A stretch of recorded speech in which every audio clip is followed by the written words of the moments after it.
ठिकाणी जलसंपदा विभाग महाराष्ट्र शासनाच्या माध्यमातून पुढाकारातून आज या ठिकाणी पुण्यश्लोक अहिल्यादेवी होळकर जल व्यवस्थापन कृती पंधरवडा 2026 कार्यक्रमाचं या ठिकाणी आयोजन करण्यात आले आहे। आजच्या कार्यक्रमाला आपल्या तालुक्याचे लोकप्रतिनिधी आदरणीय शरददादा सोनवणे, त्याचबरोबर बाजूच्या पालघर तालुक्यातील आमदार साहेब दाते साहेब, त्याचबरोबर अतुल शेटके साहेब, सर्व सन्माननीय व्यासपीठ। खरं तर अत्यंत महत्वपूर्ण अहिल्यादेवी होळकरांच्या पुण्यश्लोक अहिल्यादेवी होळकरांच्या जलयात्रेचा आज या ठिकाणी जलकलश पूजन आणि या ठिकाणी कार्यक्रमाचं आयोजन केलं आहे। मी आपणाला आजच्या या दिनाच्या निमित्ताने सांगू इच्छितो का या ठिकाणी 15 तारखेपासून 30 तारखेपर्यंत जनजागृती पंधरवड्याचं आयोजन करण्यात आलं आहे। परंतु सर्वात महत्वाचा जो विषय आहे जनजागृती पंधरवडा म्हणणार तर ही खऱ्या अर्थाने सर्वसामान्य जनमानसामध्ये सामान्य शेतकऱ्यापर्यंत जनजागृती होणं आवश्यक आहे। 2005 मध्ये खऱ्या अर्थानं भारतामध्ये कुठे नाही पण महाराष्ट्रामध्ये सिंचन कायदा आला, त्यामध्ये महाराष्ट्र जलसंपदा नियमन प्राधिकरणाचा कायदा आला, त्याचबरोबर शेतकऱ्यांकडून पाण्याचं व्यवस्थापन सांगणारा सन 2005 चा हा कायदा देशातील पहिल्यांदा जर कुठे आला असेल तो महाराष्ट्रात आला। आणि म्हणून या कायद्यामुळे पाण्याचं वाटप, पाण्याची पट्टी आणि हा कळीचा मुद्दा समन्वय पद्धतीने पाण्याचा वाटप हा विषय त्याच्यामध्ये प्रामुख्याने आला। पाणी वापरकर्त्याला घनमापन पद्धतीने मोजून पाणी देणं हे बंधनकारक करण्यात आलं। सिंचनासाठी दरवर्षी उपलब्ध होणाऱ्या पाण्यातून पाण्याचा कार्यक्षम पद्धतीने वापर, काटकसर पद्धतीने पाण्याचा वापर झाला पाहिजे, पाण्याची उत्पादकता वाढवली पाहिजे। म्हणून समन्वय तत्वानुसार पाण्यातून खऱ्या अर्थानं खरोखर पाण्याच्या संदर्भामध्ये जी जलजागृती होणं अपेक्षित आहे ती मला असं वाटतंय की आजही त्यावेळेला म्हणावं अशा पद्धतीने होत नाही। यामध्ये जलसंपदा खाते आणि पाणी वापरकर्ता जो ग्राहक आहे, शेतकरी आहे, यांच्यामध्ये जो संवाद व्हायला पाहिजे तो संवाद मला दिसून येत नाही। या ठिकाणी सर्व अधिकारी मंडळींनी या ठिकाणी नियोजन उत्तम केलेलं आहे, बरोबर। या ठिकाणी मी जर संख्या जर पाहिली तर यामध्ये 80% आता या ठिकाणी कर्मचारी आणि 20% पर्यंत जास्तीत जास्त शेतकरी वर्ग या ठिकाणी उपस्थित आहे। जेव्हा आपण 15 तारखेपासून तर 30 तारखेपर्यंत जलजागृती पंधरवडा राबवतो तो खऱ्या अर्थानं त्याची तेवढ्या प्रमाणामध्ये त्याची जाहिरात व्हायला पाहिजे। जर जल व्यवस्थापन कशाला आपण म्हणतो ते सामान्यपर्यंत जर पोहोचायचं असेल, पाण्याचा कायदा काय आहे, शेतकऱ्यांचं पाण्याचं व्यवस्थापन काय आहे हे सांगण्याची खऱ्या अर्थाने नितांत खऱ्या अर्थाने काळाची गरज आहे। 15 दिवसाच्या कार्यक्रमाचे नियोजन केले, किती लोकांना माहिती आहे?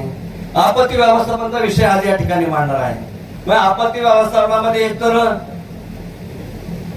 नदीला धरण ओव्हरफ्लो झाली, नद्याला मोठ्या प्रमाणात पाणी आलं म्हणून अशा आपत्ती परिस्थिती निर्माण झाली किंवा दुष्काळ पडला तर काय करावं, ते या संदर्भामध्ये काय परिस्थिती आहे, ज्या बाबी ज्या आहेत मग याच्या संदर्भातला विषय असेल, पाण्याच्या संदर्भातला विषय आहे। आता या वर्षी आता सरकारने सांगितलेलं का या वर्षी सरासरीपेक्षा किमान 5 ते 10% 15% देखील पाऊस कमी पडण्याची शक्यता आहे। मग अशा परिस्थितीमध्ये पिण्याच्या पाण्याची परिस्थिती काय निर्माण होईल?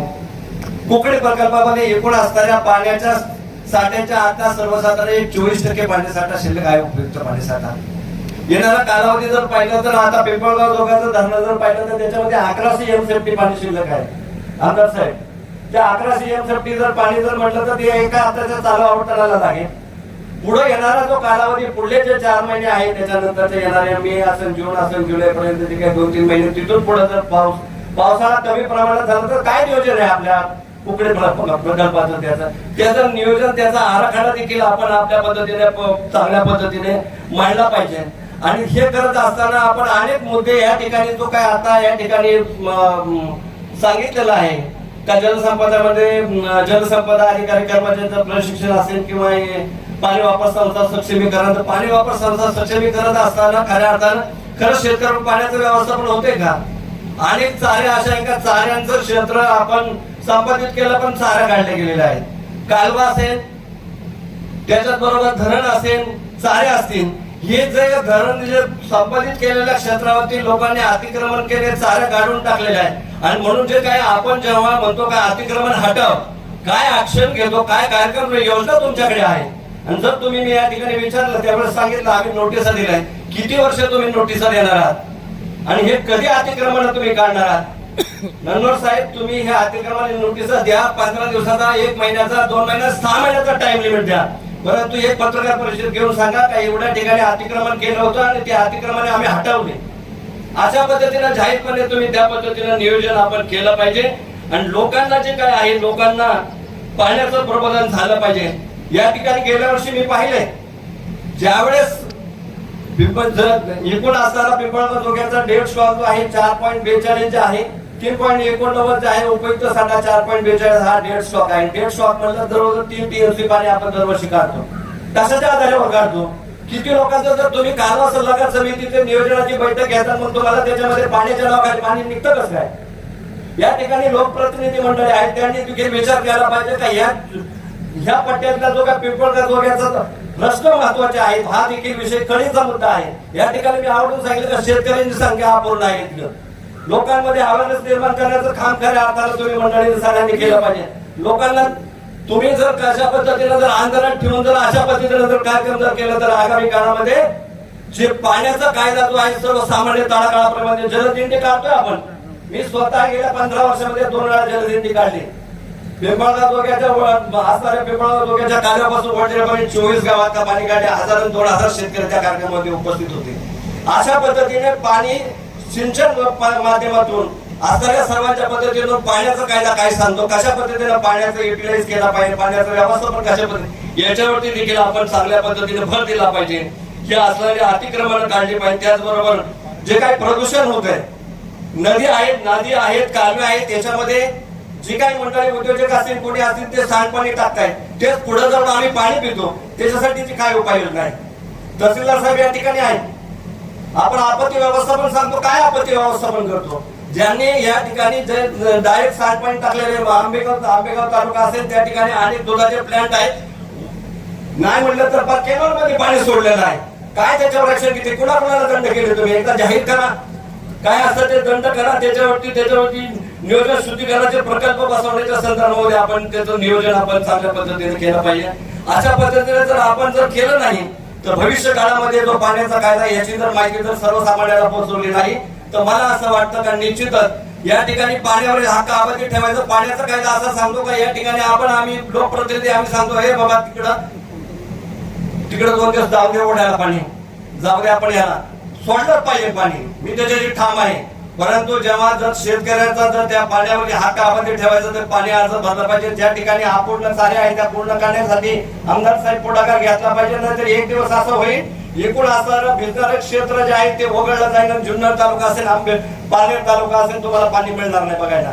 म्हणून पाण्यावरील हक्क अबाधित जर ठेवायचा असेल तर पहिल्यांदा प्रत्येकाने आपलं जे पाणी आहे ते हक्काने पाणीपट्टी भरली पाहिजे.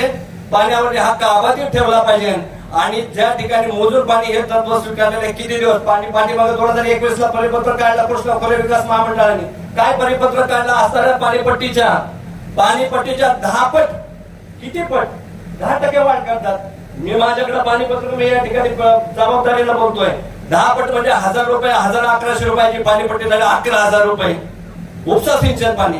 आणि म्हणून त्या संदर्भामध्ये या ठिकाणी आता बेरकर साहेब आहेत, चीफ इंजिनियर होते, सी होते, एसी होते, सर्वांपुढे हा विषय प्रामुख्याने मांडला. म्हटलं 10% वाढ ठीक आहे, परंतु अशा पद्धतीने जर करत असेल या सर्वसामान्य शेतकरी कुठली वाढ अशी असते का? आणि म्हणून जलसंपत्ती नियमन प्राधिकरण याच्याकडे देखील आम्ही त्याच्यामध्ये दाद मागितली, त्याच्यानंतर त्याच्यावर स्थगिती मिळाली. म्हणून आताही माझी परंतु विनंती, जून पर्यंत त्याचा कालखंड आहे, कालावधी आहे, तो परंतु जर वाढवली जर असेल तर 10% पर्यंत वाढवावी. अनेक बोलण्यासारखे मुद्दे आहे, परंतु जनजागृती साहेब हे प्रामुख्याने राबवली पाहिजे. एवढ्या निमित्ताने बोलतो आणि थांबतो. जय हिंद, जय महाराष्ट्र.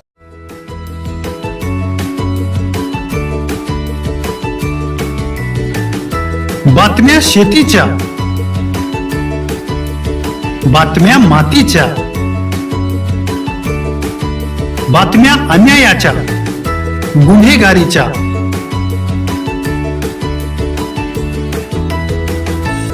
राजकारणाच्या आणि समाजकारणाच्या, शोषणाविरुद्ध बुलंद आवाज, जनसामान्यांच्या हुंकाराची गाज, सत्कार्याला प्रोत्साहन, दुष्कृत्याला अनुशासन, निर्भीड निस्पृह, सडेतोड, बेधडक आणि रोखटोक म्हणजेच विघ्नहर टाइम्स. शोध बातमीचा, ध्यास सत्याचा. आपलं चॅनल, आपली बातमी. सबस्क्राईब तर कराच, पण बेल आयकॉनवर क्लिक करायलाही विसरू नका.